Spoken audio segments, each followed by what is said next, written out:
All right, so today we're going to be looking at Redpill Mastery. Seems like a lot of guys are talking about this one, especially in the married Red Pill communities online. You guys specifically requested this deep dive. And from what I'm seeing, it's all about giving men a new playbook. It's a pretty bold goal, for sure. I think what stood out to me was just how much it covered. I mean, you've got everything in here, from personal finances to building social networks to, understanding these big societal shifts that are having, a real impact on relationships. It's not just about self-improvement tips and tricks, but it's really about understanding the whole playing field, Yeah, that's what I thought was so interesting is like, look, you can level up your game all you want, but if you don't understand the forces that are working against you, we're still going to be in trouble. And one of the first things the book dives into is this idea of financial independence. Right. And it even quotes Warren Buffett, who says, if you don't find a way to make money while you sleep, you will work until you die. And I think that hits home for a lot of us. Absolutely. Especially, you mentioned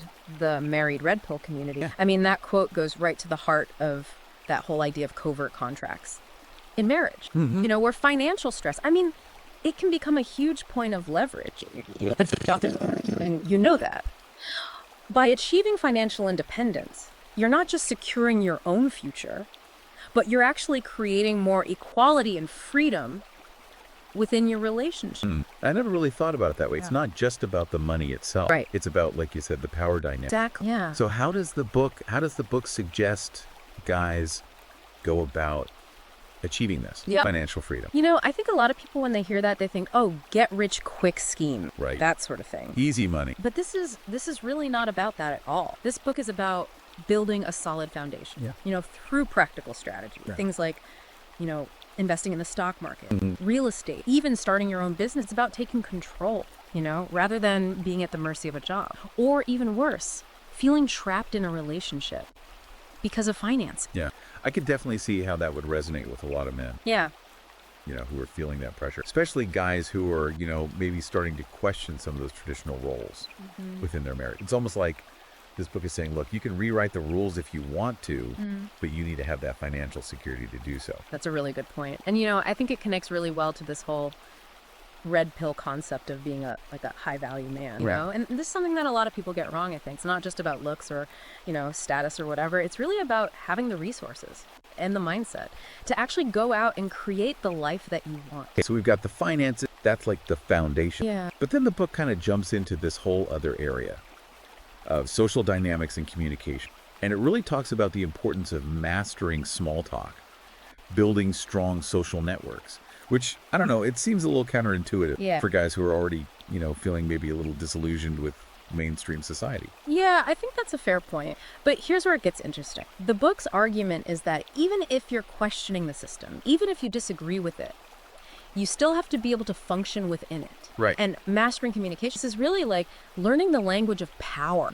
It doesn't matter whether you agree with the current power structure or not. It's about being able to connect with people, build rapport, influence outcomes. So, even if you don't like the game, you still got to learn how to play it. So it's not about conforming. Right. It's about using those skills strategically to get what you want. Yeah. And it actually ties into the red pill concept of game. Oh, okay. Which, I think this book kind of reframes it as a more holistic approach to social dynamics. Understanding human psychology, both male and female, and using that knowledge to navigate social situations, with confidence and with success. Now, for someone who's coming at this specifically from that married red pill perspective, how does the book suggest they apply these skills within their existing relationship? Because it sounds like a lot of this is geared towards, dating and meeting new people. Yeah, no, that's a really good question. I think, what the book emphasizes is that these skills are actually transferable to any relationship, even your marriage. So, by improving your communication, understanding those unspoken dynamics, learning how to create those win-win scenarios, you can actually strengthen your existing relationship. Even if you are kind of renegotiating the terms of that covert contract. So it's not about throwing the whole relationship out. Right. It's about using these red pill strategies to maybe improve it. Exactly. Yeah, it's about becoming more aware of your own needs and desires, but also, understanding your partner's perspective at the same time. And, the book argues that through, open communication Okay. and strategic negotiation, you can actually create a much more fulfilling and equitable partnership, even, within the existing framework Yeah. of your marriage. Okay, so we've got this groundwork being laid Yeah. with, the financial independence and then the social mastery. Right. But then the book takes kind of a turn and it goes into this whole concept of cultural Marxism and SJW ideology.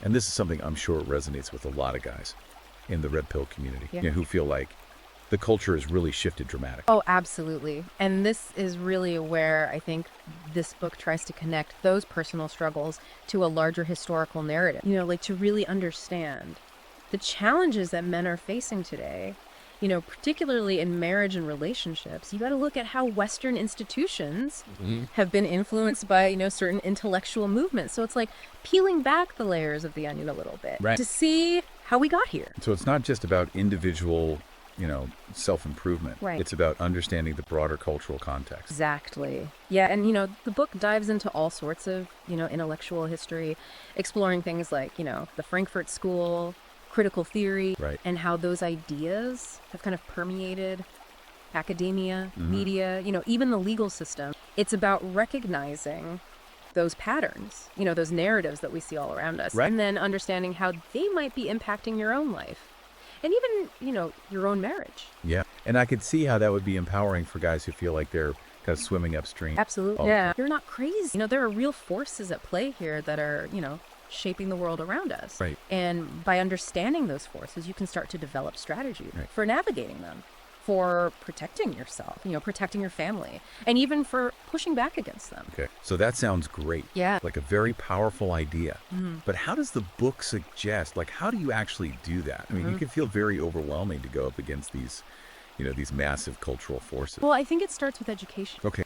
The book encourages men to read widely, to analyze information critically, and to really develop their own informed opinions. It's about becoming aware of the narratives that are being pushed and then being able to deconstruct them, see the agendas behind them, and counter them, with logic and reason. Reclaim that power. Exact. Yeah. Reclaiming that intellectual power, not just accepting what you're being told, but thinking for yourself. And it's about finding your voice, being able to articulate your own perspective and engage in those conversations, even when they're uncomfortable. And I think that's so crucial, especially for guys who are feeling, like you said, silenced or marginalized. Yeah. Like you do have a right to your own beliefs. And I think even more importantly, you have a responsibility to express them. Absolutely. Yeah. It's about stepping into your power, both intellectually and socially. And that actually leads us to the next big theme in the book, which is masculinity itself. And it really dives deep into this concept of masculinity, looking at it from both a biological and evolutionary perspective.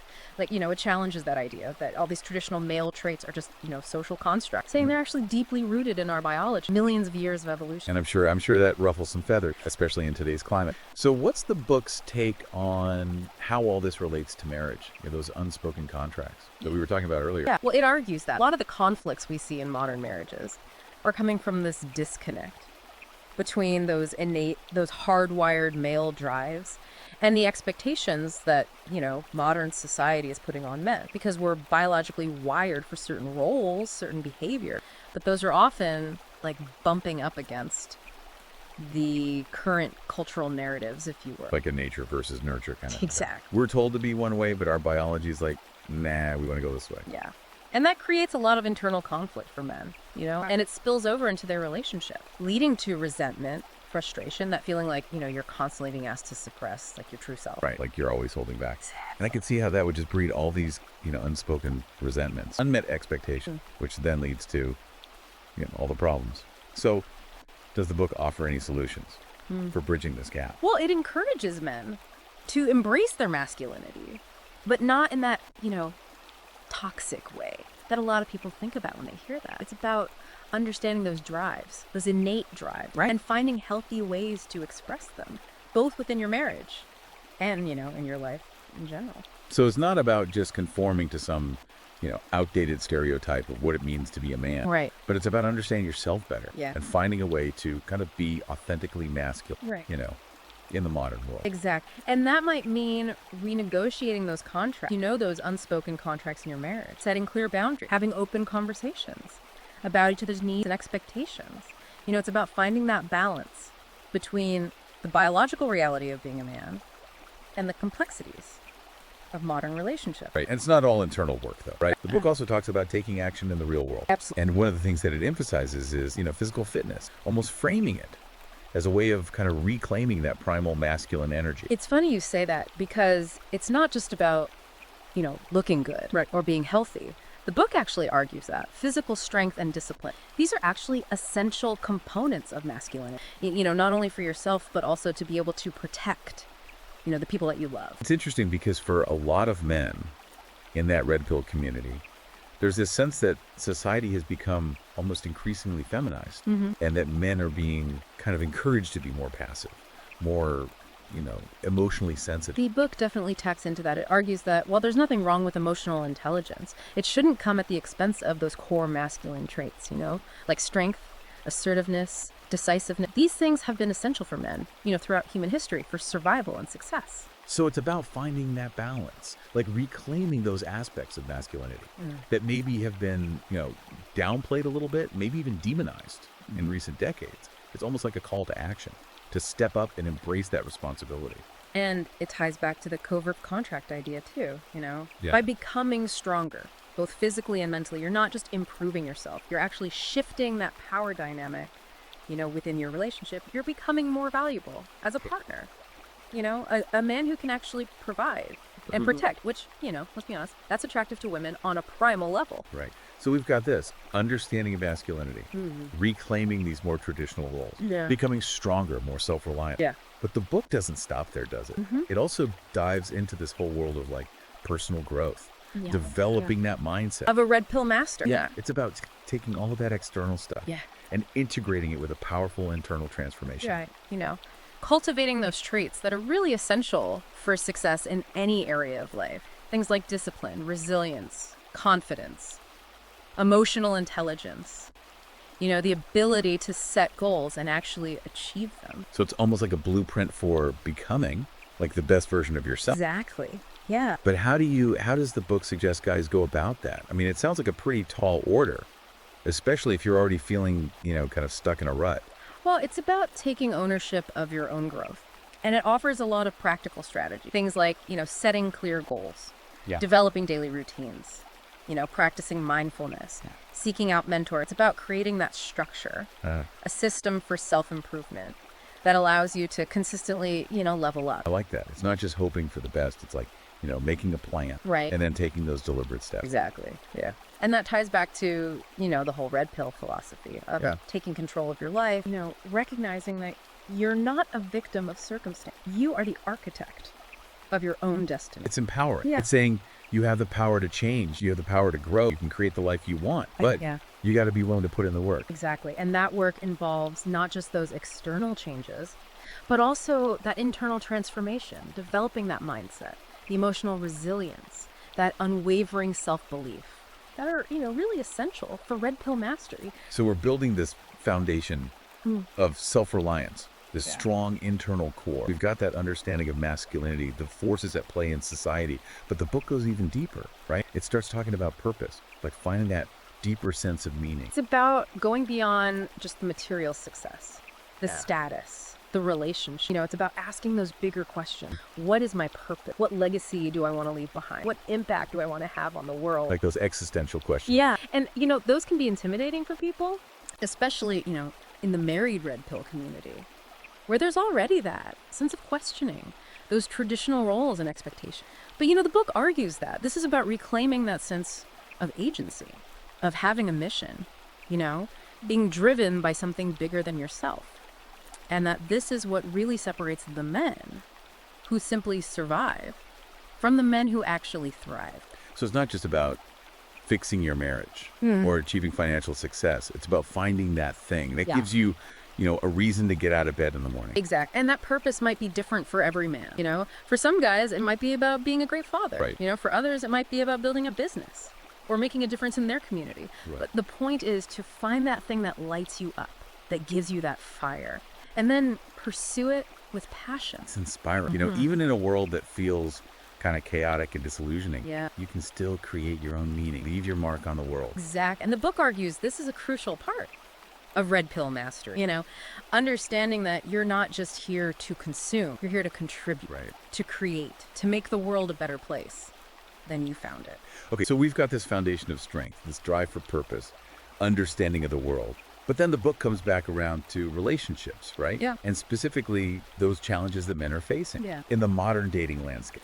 And this is where it gets really, red pill, like understanding the dynamics of attraction, Yeah. mastering game, Yeah. navigating this new terrain where the old rules don't seem to apply anymore. Right. And the book actually acknowledges that dating has become incredibly complex, especially for men who are, really committed to this red pill philosophy. And it argues that those traditional dating norms have been disrupted and men need to adapt if they want to be successful. And that's where those red pill tactics come into play. Yeah. The ones that often get, criticized for being manipulative Yeah. or disrespectful. The book actually addresses that head on.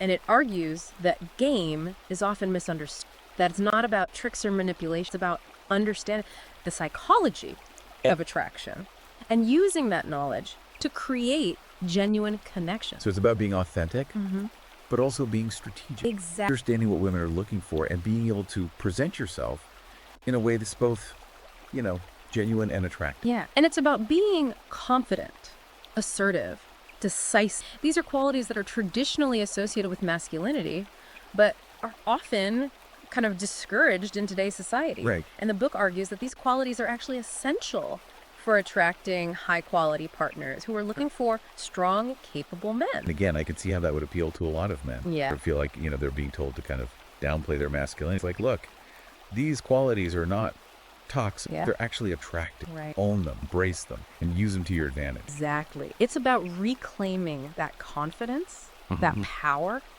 but not in a way that's, domineering or controlling, but in a way that's authentic and empowering. But we've covered a lot of ground here. We've talked about the financial independence, social dynamics, the cultural forces at play, masculinity, Yeah. personal growth, purpose, even dating strategy. Yeah. But there's this one piece of the puzzle that we haven't talked about yet, and that's how to deal with failure. Yeah. Because let's face it, no matter how much you prepare, Right. no matter how hard you work, you're going to hit roadblocks. You're going to fail. Right. Absolutely. So how does the book address that? The book is very realistic about this. It acknowledges that failure is inevitable. It's part of the journey. And it's actually an opportunity for growth. Yeah, it's not about avoiding failure. It's about learning to embrace it, seeing it as a stepping stone to success. And the book, emphasizes resilience, that ability to bounce back from setbacks, learn from your mistakes, and just keep moving forward. And it argues that this is one of the most important qualities a red pill man can develop. So how do you build that resilience? Because it's one thing to say, don't give up. Right. But when you're in it, Right. when you're feeling discouraged, Yeah. it's hard. Well, the book provides a framework for reframing failure, for seeing it not as a personal defeat, but as a valuable lesson. So it's about, analyzing what went wrong, identifying areas for improvement, and then adjusting your approach. Turning those failures Yeah. into fuel for future growth. Exactly. It's about developing that, what they call the growth mindset. Right. That belief that you can always learn and improve no matter what challenges you face. And I think that's such a powerful message, especially for men who are struggling, in their marriages or other areas of their lives. It's like, look, it's not over. You can learn from this. You can adapt. You can come back stronger. And that's really the essence of the red pill philosophy. It's not about accepting defeat. It's about taking control, overcoming those challenges, and creating the life that you want. Okay, so we've explored all these different aspects of the red pill, the philosophy, strategies, the mindset. But I keep coming back to this one question. What exactly is that red pill world? Like, what does it actually look like? Because the book is kind of advocating for this, It paints a picture of a world where men embrace their masculinity, where they take responsibility for their own lives, where they build strong relationships based on mutual respect and understanding, where they contribute to society in meaningful ways and they live with purpose, integrity. It sounds kind of utopian, Yeah. but also incredibly challenging. It's like calling for a radical shift, not just in individual consciousness, but in society as a whole. It's definitely ambitious, but the book argues that it's achievable, and it starts with yourself. Taking those steps towards self-improvement and then radiating that outwards, influencing your family, your community, and ultimately the world around you. Like that ripple effect. Exactly. You start with that individual transformation, Yeah. and it creates this wave of change Yeah. that can impact the world. And the book argues this is the only way to create lasting change. Not by trying to force other people to conform, Yeah. but by becoming the change you want to see. Okay, so we're starting to get this picture of what this red pill world could look like. Yeah. But let's bring it back to our listener for a minute. Like, how can he start applying these ideas to his own life? Yeah. Specifically when it comes to his marriage and understanding these societal structures that he's concerned about. Well, I think the first step, as we talked about earlier, is awareness. It's about paying attention to those contracts, those unspoken contracts in your marriage, the power dynamics, the ways in which you might be, compromising your own needs or suppressing your true self. So becoming more mindful, Exactly. more observant, more attuned to those subtle but powerful forces at play. Yeah. And once you have that awareness, you can start making, conscious choices, having those difficult conversations, setting boundaries, and negotiating a more equitable and fulfilling partnership. Yeah, it sounds like it takes a lot of courage, though, and self-awareness to even, start those conversations, challenge those patterns, rock the boat a little bit in a relationship that might feel comfortable on the surface, even if it's not really serving you. It's not easy, but the book argues that it's essential if you want to create a relationship that is truly aligned with your values, your goals. It's about stepping into your power, not in a way that's, domineering or controlling, but in a way that's authentic and empowering. Okay, so we're talking about taking ownership of your marriage, understanding those dynamics, communicating your needs, setting boundaries. But what about those larger societal structures? Yeah.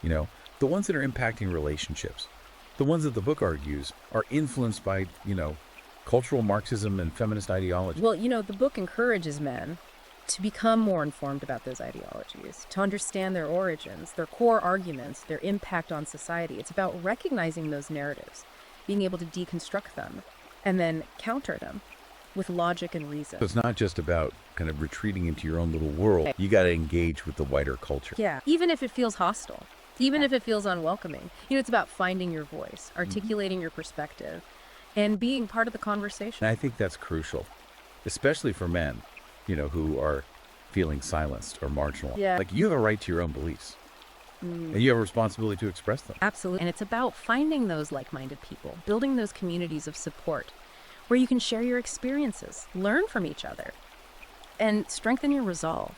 The book talks a lot about, the importance of mentorship, of finding those men who've already walked the path Yeah. and can offer guidance and support. Where does it suggest guys go to find those mentors? Well, it encourages men to seek out red pill communities, both online and in person, where they can connect with men who share their values. To find your tribe. Exactly. Yeah. Your brothers in arms. The book argues that this sense of community is essential for staying motivated, overcoming challenges, achieving, red pill mastery. It's like that saying, if you want to go fast, go alone. If you want to go far, go together. Precisely. And it's about recognizing that you're not alone in this journey. There are other men out there facing the same challenges, asking the same questions, seeking the same solution. Okay. Well, this has been a really insightful deep dive. We've covered a lot of ground here, from the personal to the political to the practical to the philosophical. But before we wrap up, I want to leave our listener with one final thought. The book argues that this red pill journey is not for the faint of heart. It requires courage, commitment, and a willingness to challenge the status quo. Are you ready to take that step? That's the question, isn't it? The red pill path, it offers freedom and fulfillment, but it also demands, effort, a willingness to face those uncomfortable truths. For our listener, if you are ready to explore the red pill further, we highly recommend checking out Redpill Mastery. You can find it on Amazon Kindle and Google Playbooks. I remember the journey to Redpill Mastery. This is an ongoing process. Keep learning, keep growing, and keep questioning everything.